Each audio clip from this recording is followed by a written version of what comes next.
Rebecca Romney semblait être l'experte en livres rares idéale pour l'émission Pawn Stars. Calme, intelligente et digne de confiance aux yeux de Rick Harrison en personne. Mais en 2014, tout a basculé. Un livre volé d'une valeur de 40 $ est apparu dans l'émission. Le FBI est alors intervenu et a interrogé Rebecca sur la façon dont des livres volés s'étaient retrouvés à la télévision nationale. En janvier 2015, elle a disparu de l'émission sans explication. Aucun adieu, aucune déclaration officielle. Aujourd'hui, nous levons le voile sur ce qui s'est réellement passé en coulisses et pourquoi la vérité a été étouffée si longtemps. Rebecca Romney est née le 6 avril 1985 à Phoenix, en Arizona, une ville du désert au climat chaud. À l'époque, rien dans sa vie ne laissait présager un avenir dans le monde des livres rares ou des manuscrits valant des millions.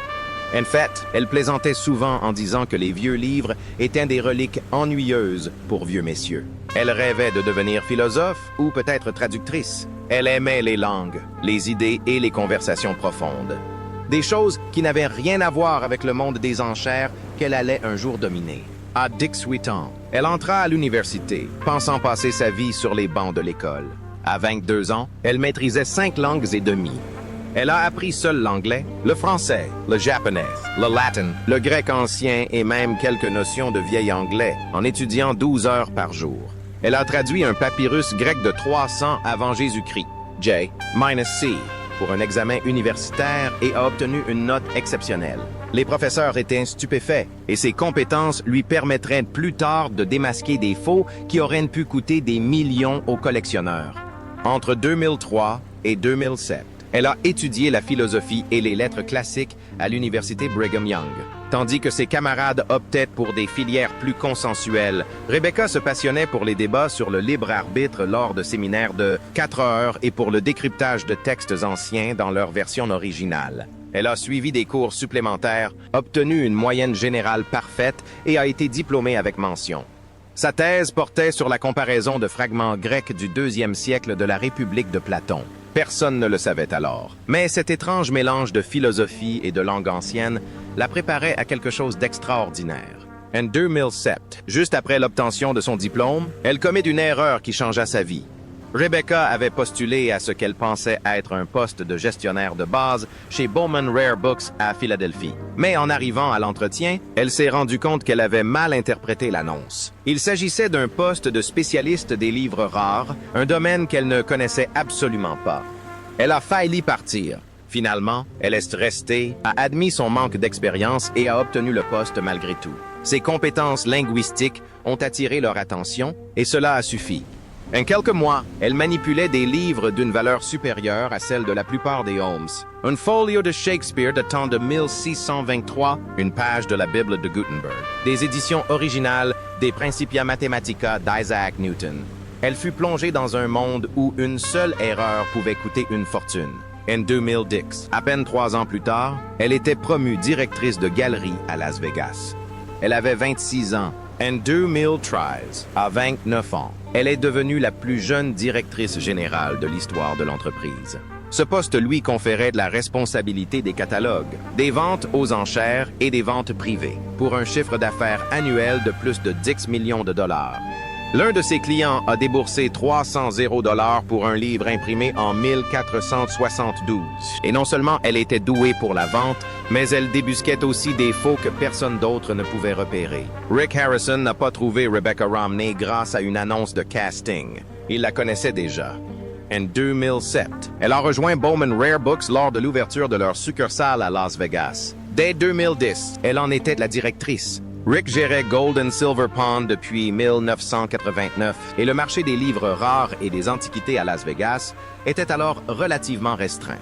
Leurs chemins se sont croisés lors d'événements locaux grâce à des connaissances communes et à une passion partagée pour l'histoire. Alors, lorsque Rick a eu besoin de quelqu'un qui comprenne vraiment les documents anciens, pas seulement les livres, mais aussi les documents, les signatures, l'écriture manuscrite, il n'a pas demandé au producteur de trouver un expert. Il a pris son téléphone et l'a appelé. Cet appel a mené à sa première apparition dans Pawn Stars en 2011, non pas en tant que personnalité télévisée engagée, mais en tant que personne de confiance en dehors des plateaux. Leur amitié s'est renforcée après le tournage. Elles ont même fait des sorties à quatre, et les fans étaient loin de se douter que l'experte calme et érudite à l'écran était bien plus qu'une simple partenaire. Elle avait été choisie avec soin. Lorsqu'elle est apparue pour la première fois devant la caméra lors de la 4e saison, le 4 avril 2011, on lui a remis une pile de documents datant de la guerre de sécession. Parmi eux se trouvait une obligation confédérée de 1861 pouvant valoir jusqu'à 50 $. Si le document était authentique, elle examina la texture du papier, l'encre et même la technique d'impression. En moins de 10 minutes, elle démasqua une signature falsifiée, faisant chuter sa valeur de 10 $, à quelques centaines de dollars. Les téléspectateurs étaient captivés. Elle parlait avec assurance, vérifiant discrètement les détails pendant que les caméras tournaient. À la fin de l'épisode, elle n'était plus une simple experte invitée. Elle était la spécialiste des livres, et elle a fait un tabac. L'audience a bondi de 15%. Dès lors, si le prêteur sur gage recevait quoi que ce soit en papier, livres, letters, documents historiques, c'est Rebecca qu'on appelait. Entre 2011 et 2020, elle est apparue dans une trentaine d'épisodes, sa période la plus active se situant durant les 4 premières années. Durant cette période, elle a expertisé des objets aussi divers qu'une réplique à 2 $ d'une lettre de Christophe Colomb datant de 1493 et une affiche originale de la Déclaration d'indépendance estimée à 15 $. En 2000 tries, elle a stupéfié tout le monde en authentifiant des notes attribuées à Edgar Allan Poe, dissimulées dans un manuscrit que l'on croyait sans valeur. Elle a même manipulé des documents relatifs à la traite négrière du 19e siècle et expliqué comment évaluer des objets si profondément liés à la souffrance et à l'histoire. En 2014, elle réalisait près des 3/4 des expertises de documents de l'émission. Certaines de ces missions étaient difficiles. Elle a un jour démasqué un faux folio de Shakespeare que quelqu'un croyait valoir 10 $. Il ne valait pas 10 $. Ce qui la distinguait, ce n'était pas seulement son savoir. C'est la manière dont elle l'a dit qui a marqué. Rebecca n'a jamais élevé la voix. Elle n'a jamais paru déstabilisée. Elle pouvait lâcher une bombe, comme révéler qu'un livre à 50 $ faisait partie d'un réseau de faussaires du 19e siècle, tout en gardant l'air de simplement expliquer le menu du déjeuner. C'était devenu sa marque de fabrique. Tandis que d'autres experts étalaient leur enthousiasme, elle restait imperturbable et lucide.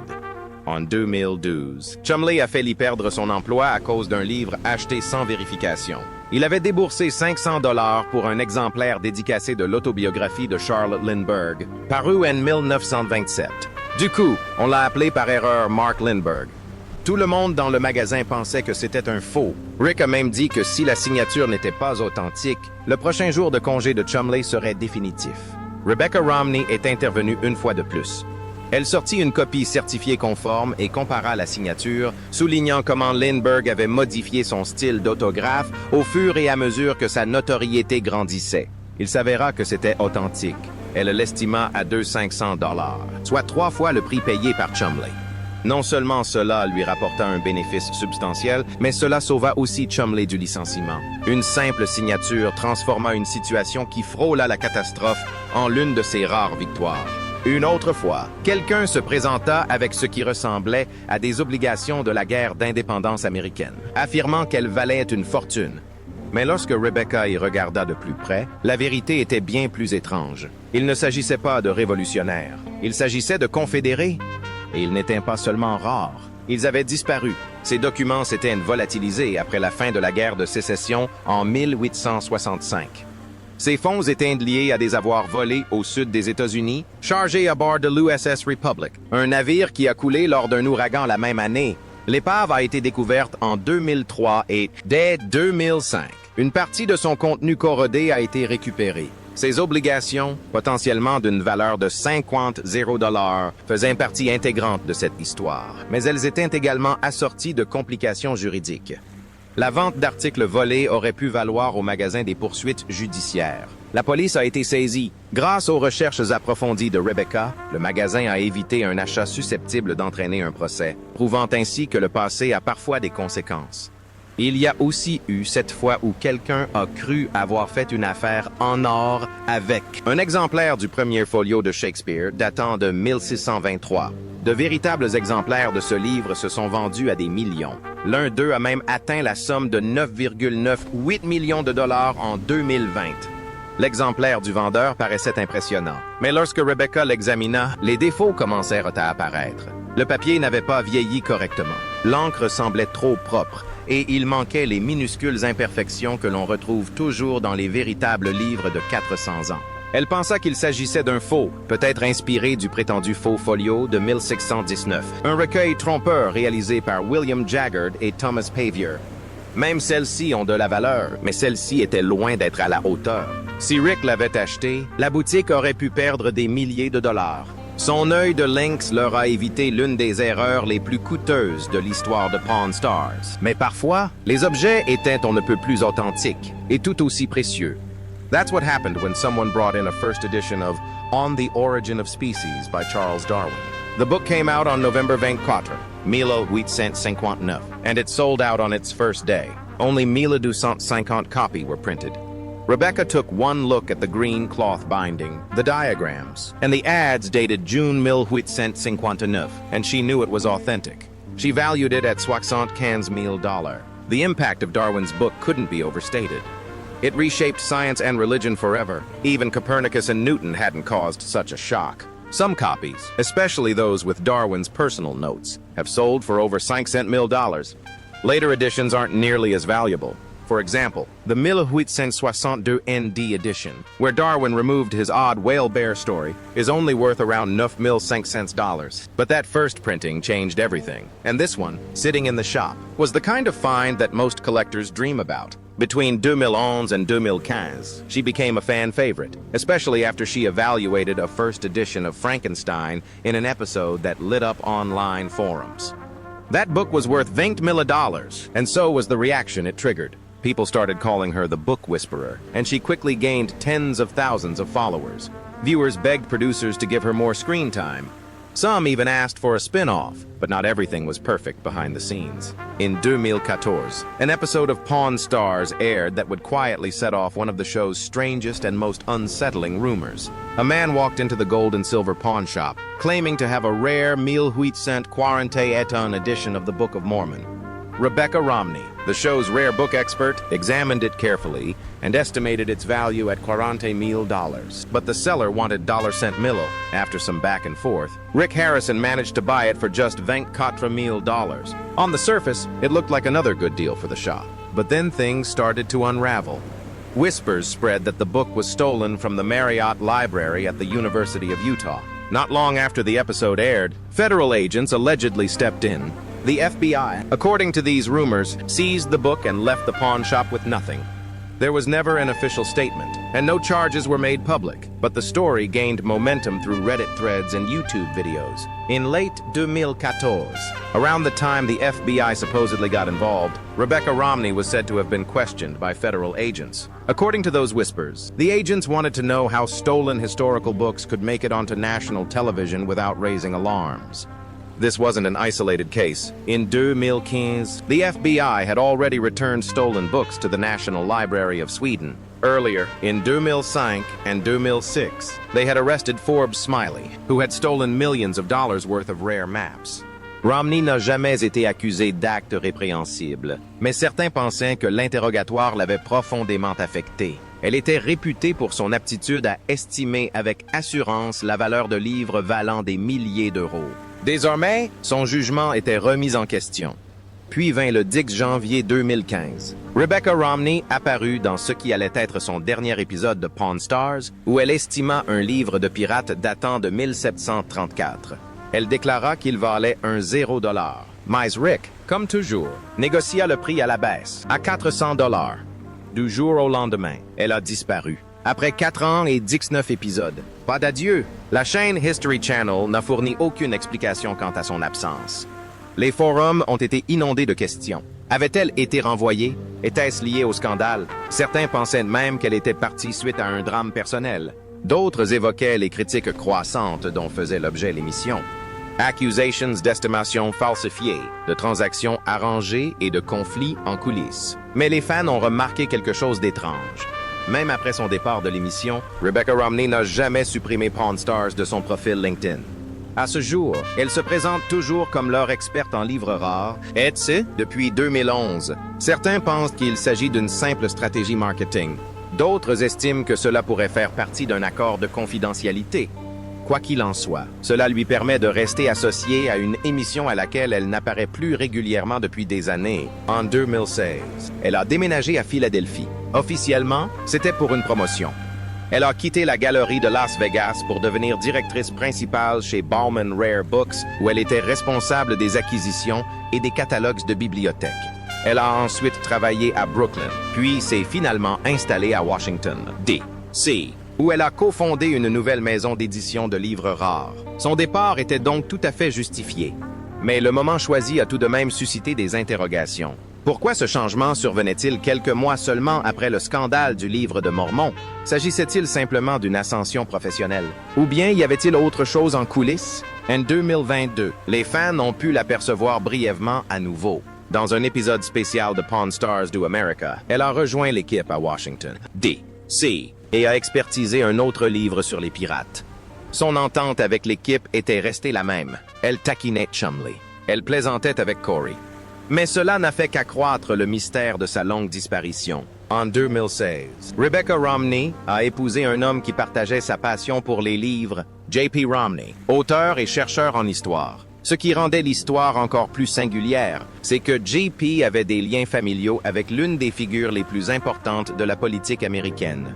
Il était un parent éloigné de Mitt Romney, le candidat à la présidence de 2012 qui a recueilli près de la moitié des suffrages américains. Grâce à ce mariage, Rebecca se trouvait liée, de manière informelle, à une dynastie qui comprenait l'ancien gouverneur du Michigan, George Romney, en fonction de 1963 à 1969. Malgré tous ces liens, elle n'a jamais rencontré Mitt Romney. Le lien était réel, mais distante. Plus une question de nom que de relation.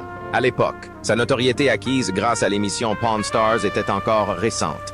Elle avait participé à l'émission de 2011 à 2015, allant même jusqu'à expertiser une carte rare de 1507 d'une valeur d'1 million de dollars. Mais en 2023, son mariage prit fin. JP était désormais son ex-mari, et les fans commencèrent à se demander si la politique avait joué un rôle dans son parcours. Rebecca, cependant, insistait sur le fait que son parcours dans le monde des livres rares lui était propre. L'année suivant son mariage, elle et JP ont coécrit un livre qui a surpris tout le monde. Printer's Error, Irreverent Stories from Book History a été publié le 14 mars 2017. Ce n'était pas une simple lecture légère. Sur 368 pages, l'ouvrage a dévoilé des épisodes étranges et oubliés de l'histoire de l'imprimerie. Des récits de copies falsifiées des œuvres de Galilée, la bataille de Charles Dickens pour les droits d'auteur dans les années 1840, et même le mystère de la Bible de Gutenberg, imprimée en 1455, qui ne mentionne jamais Gutenberg nommément. Il ne reste que 48 exemplaires de cette Bible, chacun valant des dizaines de millions. Le livre mêlait l'expérience concrète de Rebecca au talent de conteur de J.P. et le résultat fut concluant. Les critiques l'ont salué, les ventes ont été excellentes, et il lui a permis d'obtenir ce que peu de stars de télé-réalité parviennent à faire. Une voix respectée au-delà des écrans. Cette même année, Rebecca était encore dans les mémoires pour son estimation dans l'émission Pawn Stars, d'un folio de Shakespeare à $0, et JP venait de publier son roman. Le monstre sur la route, c'est moi! Ce projet commun marqua un sommet créatif, mais devint aussi l'une de leurs dernières collaborations publiques. Malgré la curiosité du public autour de son mariage et ses répercussions politiques, Rebecca a tenu bonne. Elle n'évoque quasiment jamais le nom de Romney. Dans une interview de 2023, elle a déclaré sans embâche n'avoir jamais rencontré Mitt Romney. La distance, tant personnelle que professionnelle, est on ne peut plus claire. Elle a 2 enfants, mais ni leur nom ni leurs âges ne sont publics. Bien qu'elle utilise le nom de Romney dans le cadre de sa carrière, ses fans ont remarqué sa grande discrétion. Lors d'une séance de questions-réponses avec ses fans, elle a éludé les questions concernant sa célébrité et ses relations. Sa vie privée n'a été abordée qu'à l'occasion de la sortie de Printer's Error. Et même alors, il était question de son travail, et non de son mariage. Elle a ensuite dirigé la publication d'une anthologie de science-fiction intitulée Projection en 2020, veillant à ce que l'attention reste portée sur les récits et non sur elle. Certains pensent que ce silence est une façon d'éviter tout écueil politique, notamment dans un monde où les livres rares peuvent la mettre en contact avec des collectionneurs de tous horizons. Rebecca Romney n'a pas seulement quitté la télé-réalité. Elle est partie avec un projet, en 2019. Après des années passées dans l'émission Pawn Stars, elle a cofondé une librairie spécialisée dans les livres rares, Type Punch Matrix, à Silver Spring, dans le Maryland. Il ne s'agissait pas d'une simple petite boutique d'antiquités discrète. C'était une affirmation. Avec son associé, Brian Cassidy, elle a bâti une entreprise qui a bouleversé tous les codes du monde des antiquités. Leur stock n'était pas seulement cher, il était audacieux. Des infolios de Shakespeare, des feuillets de la Bible de Gutenberg et des ouvrages non seulement rares, mais aussi novateurs. En moins d'1 an, ils vendaient à une clientèle prestigieuse, écoulaient des pièces valant des centaines de milliers, voire des millions. Dans un secteur majoritairement dominé par des hommes plus âgés, Rebecca se distinguait par son intelligence, son franc-parler et son audace à remettre en question les règles établies, mais sa rébellion a commencé bien avant cela. En 2017, avec Heather O'Donnell, elle a créé le prix Honey and Wax Book Collecting Prize. Ce prix de $1000, décerné chaque année à des femmes de moins de 30 ans ayant constitué les collections de livres les plus originales et surprenantes, leur offre un prix exceptionnel. Le prix des livres leur importait peu. Ce qui comptait, c'était leur signification. Un tatoueur a remporté le prix en 2023 avec son ouvrage Hybrid Botanical Works. Une analyste en sécurité nationale a remporté le concours en 2024 avec une collection sur le thème militaire. Rebecca avait remarqué quelque chose d'inquiétant. Les femmes étaient passionnées par le collectionnisme, mais hésitaient à se qualifier de collectionneuses. Ce prix a tout changé. Soutenu par Biblio et Christie's, il leur a offert visibilité, confiance et une véritable place dans le monde du livre rare. En 2025, il avait récompensé 9 femmes et inspiré d'innombrables autres. Cette même année, un autre événement a eu lieu. Rebecca a publié La bibliothèque de Jane Austen le 18 février 2025. Ce n'était pas qu'un simple livre. Ce fut une véritable bombe littéraire. Elle dénonçait ce qu'elle appelait le grand oubli. La façon dont les femmes écrivaines qui ont façonné l'univers d'Austen ont été effacées de l'histoire. Frances Burney, Anne Radcliffe, Charlotte Smith. Ces femmes étaient autrefois des auteurs à succès, avec des tirages de plusieurs milliers d'exemplaires. Aujourd'hui, la plupart de leurs œuvres sont épuisées. Rebecca a mené des recherches approfondies, révélant que seulement 10 à 15% des romans écrits par des femmes au 18e siècle nous sont parvenus, contre 40% pour ceux écrits par des hommes.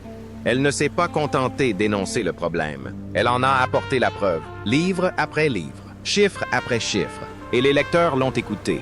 Le New York Times l'a qualifié d'incisif et d'audacieux. Le Washington Post l'a trouvé palpitant. Le Guardian l'a décrit comme instinctif et électrisant.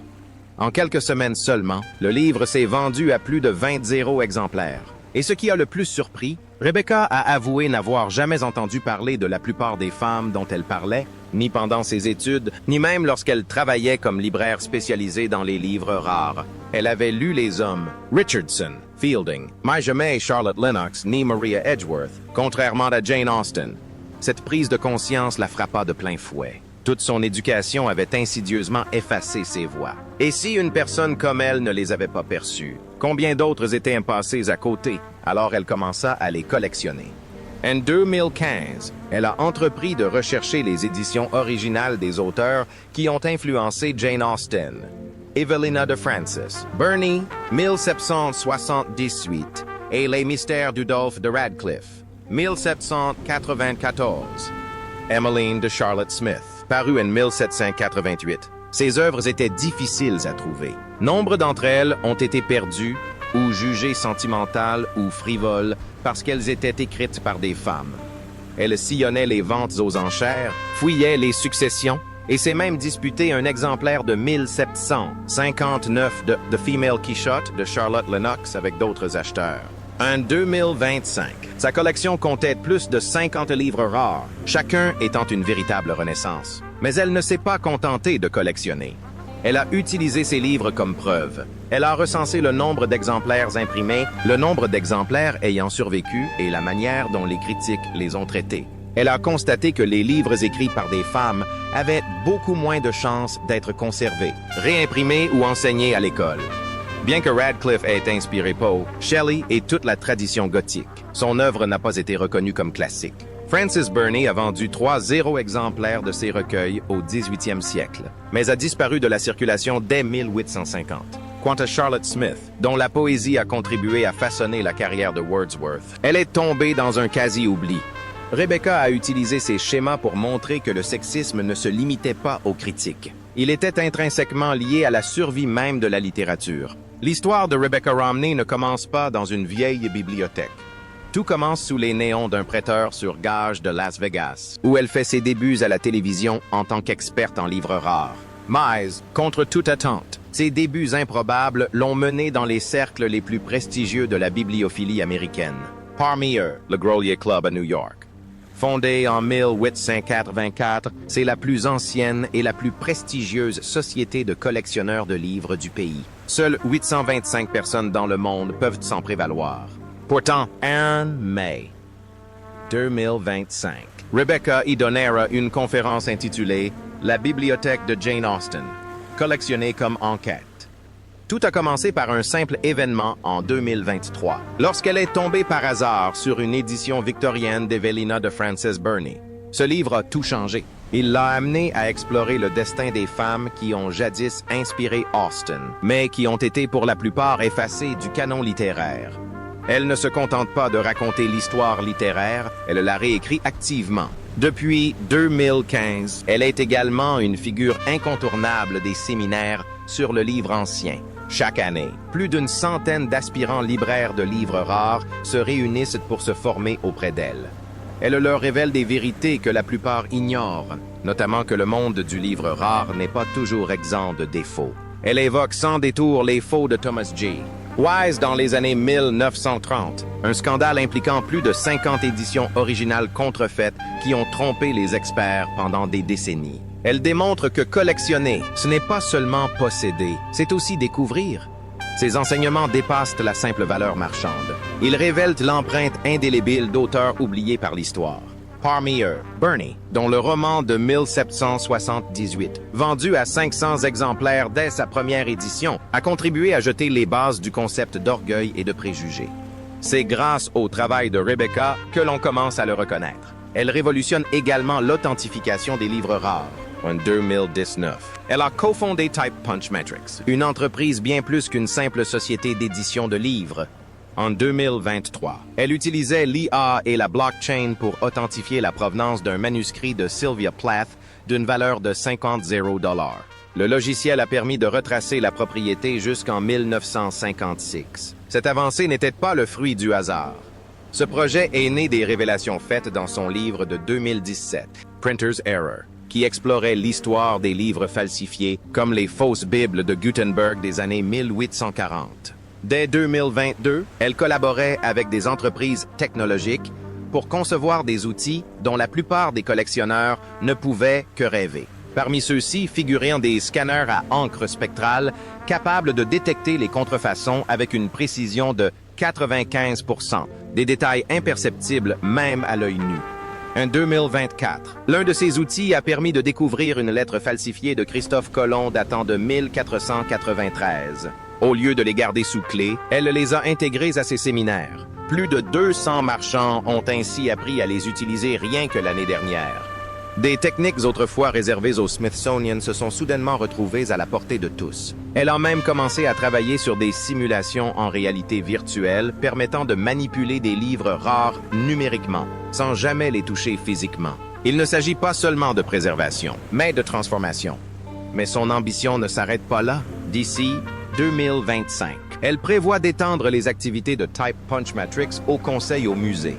Partie d'une modeste start-up dotée d'un capital de 5 $0 en 2019, l'entreprise a désormais expertisé plus de un zéro objet rare d'une valeur supérieure à 10 millions de dollars, dont un manuscrit du 16e siècle exposé à la foire du livre de Boston en 2023. Un autre exemple marquant est la vente éclair qu'elle a réalisée en 2022 lorsqu'elle a aidé la bibliothèque Lily à acquérir 2 romans d'amour pour 250 $ en seulement 16 heures. Un record dans le secteur. Il ne s'agit pas simplement de succès commerciaux, mais de prise de position. Son activité de consultante se concentre désormais sur l'intégration d'auteurs méconnus dans les collections institutionnelles. En 2024, elle a participé à l'organisation d'une exposition consacrée aux écrivains noirs du 18e siècle. Son équipe à Silver Spring, dans le Maryland, compte désormais 10 personnes. Si son modèle de conseil s'avère concluant, il pourrait générer jusqu'à 2 millions de $ par an grâce aux seuls partenariats avec les musées.